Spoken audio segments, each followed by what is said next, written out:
E qua siamo sul Sile, guarda che bello. Questo è il fiume Sile. bellissimo. Abbiamo la fortuna di avere questo fiume che è silenzioso, buono, non fa invasioni. Pieno di animali, eccetera. Certo. Questo qua invece potrebbe sembrare una capanna polinesiana, ma non lo è. Cos'è? È un'abitazione caratteristica dei pastori.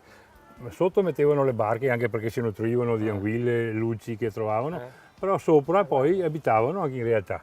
Posso? Certo, andiamo.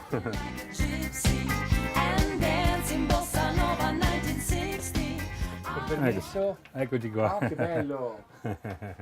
Beh, Gianni, ne avete fatto un museo qua. Questo è un Bartavello, giusto? Bartoello, abbiamo il Bartoeo, le nasse che sono quelle... Le nasse. E qua sono tutti dei pesci che esistono qui nel Sile, compreso il gambaro del Sile che è una cosa favolosa. Ma allora scusami, pastori o pescatori?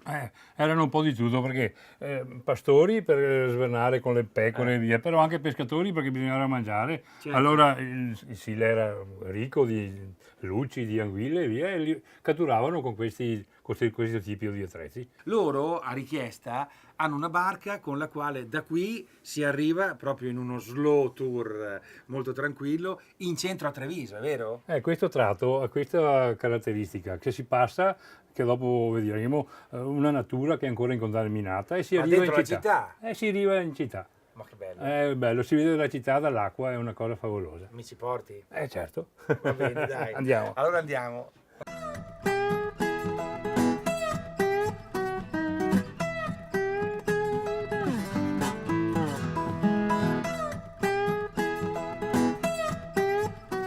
Laggiù mi diceva Gianni che è la paglia per fare le careghe, cioè per fare le sedie. Va sfalciata, asciugata come messa al sole e poi viene utilizzata, dopo si prende filo per filo, se lo intreccia e fa il cordone per fare le sedie. Mi diceva che questa è la loro Amazzonia. È vero, stralci. è natura, è bella.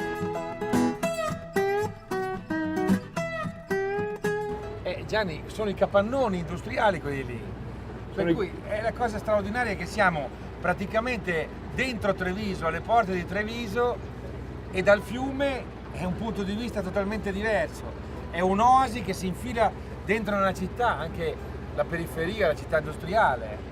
Sì. Abbiamo anche un punto di vista unico su questa chiesa bella. Che chiesa è? San Michele Arcangelo. La chiesa di Sant'Angelo, noi volgarmente la chiamiamo Sant'Angelo Vecchio.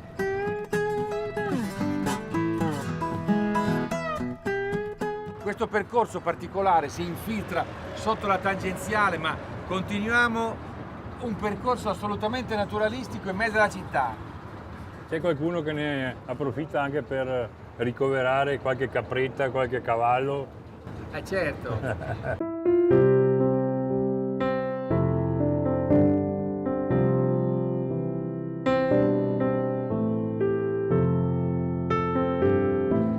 Non saranno le ville del Brenta, ma sono delle bellissime ville ottocentesche qua. Sì. Quella è la villa Marinello, che l'abbiamo vista passare prima, ma anche quelle moderne sono ben tenute e hanno dato una bella caratteristica che si sposa con il fiume.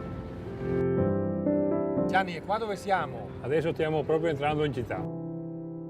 Ma com'è la storia? Che c'è una specie di circonvallazione fluviale attorno a tutta la città? Sì, che proteggono le porte di entrata. Diciamo ci sono dei ponti e l'acqua che gira tutto attorno alla città. Ma navigabile?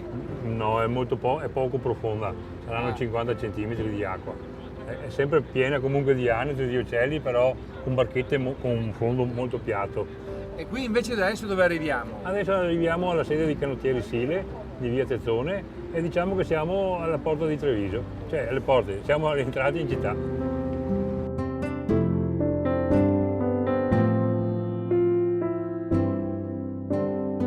Eccoci qua, in centro a Treviso, una via d'accesso assolutamente non usuale.